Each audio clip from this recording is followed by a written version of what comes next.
অন্তর্বর্তী সরকারের প্রধান উপদেষ্টা ডক্টর মোহাম্মদ ইউনূস বলেছেন, পৃথিবীকে বদলাতে সকল জাতিকে ভূমিকা রাখতে হবে, অংশগ্রহণ করতে হবে সকলকে। ধ্বংসের আগে সঠিক পথ ধরতে সকলের প্রতি আহ্বান জানান তিনি। সকালে সাভারের জিরাবোতে 2 দিনব্যাপী 15তম সোশ্যাল বিজনেস ডের উদ্বোধনী অনুষ্ঠানে তিনি সব কথা বলেন। বিগত সরকারের সময় দিবসটি পালনে আপত্তি ছিল বলেও উল্লেখ করেন প্রধান উপদেষ্টা। সামাজিক ব্যবসা হলো যেখান থেকে উদ্যোক্তা বা বিনিয়োগকারীরা মুনাফার অর্থ নিজেরা গ্রহণ করেন না, ব্যবসা সম্প্রসারণে কিংবা নতুন ব্যবসায় মুনাফার টাকা পুনরায় বিনিয়োগ করা হয়। শান্তিতে নোবেলজয়ী ডক্টর মোহাম্মদ ইউনূস এই সামাজিক ব্যবসার ধারণাটি প্রথমে সামনে নিয়ে আসেন। দেশে 2010 সালে এই দিবস প্রথম পালিত হয়, কিন্তু তৎকালীন শেখ হাসিনা সরকারের কারণে কখনোই দিবসটি আড়ম্বরে পালন হয়নি। 15তম সামাজিক ব্যবসা দিবস উপলক্ষে ঢাকার উপকণ্ঠে সাভারের জিরাবোতে অবস্থিত সামাজিক কনভেনশন সেন্টারে আয়োজিত অনুষ্ঠানে যোগ দেন প্রধান উপদেষ্টা।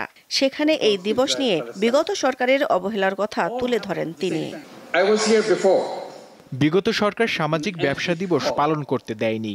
সামাজিক ব্যবসা শুধু বাংলাদেশ নয়, বরং পুরো বিশ্বকে বদলে দেওয়ার ক্ষমতা রাখে। একটি সুন্দর বিশ্ব তৈরি করতে চায় বাংলাদেশ। তরুণরা বাংলাদেশকে অন্ধকার থেকে আলোতে নিয়ে এসেছে। ইউনূস সেন্টার এবং গ্রামীণ গ্রুপের আয়োজনে সামাজিক ব্যবসা দিবসের অনুষ্ঠানে যোগ দিয়ে ডক্টর ইউনূস জানান, পৃথিবীতে সবার জন্য স্বাস্থ্যসেবা নিশ্চিত করার একমাত্র সঠিক পথ হলো সামাজিক ব্যবসা। ডোনেশনের মাধ্যমে নয়, সামাজিক ব্যবসার মাধ্যমে জনগণের স্বাস্থ্যসেবা নিশ্চিত করা সম্ভব। এর মাধ্যমে স্বাস্থ্যসেবার চ্যালেঞ্জগুলো সফলভাবে মোকাবিলা করা সম্ভব। পৃথিবীকে বদলাতে সব জাতিকে ভূমিকা রাখার আহ্বান জানান অন্তর্বর্তী সরকার প্রধান। পৃথিবীকে বদলাতে সব জাতিকে এগিয়ে আসতে হবে, সবাইকে অংশগ্রহণ করতে হবে।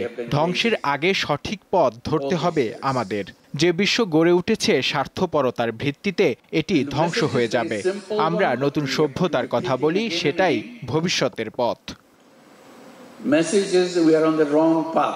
2 দিনের এই আয়োজনে দেশি বিদেশি সহ সহস্রাধিক ব্যক্তি এতে অংশগ্রহণ করেছেন।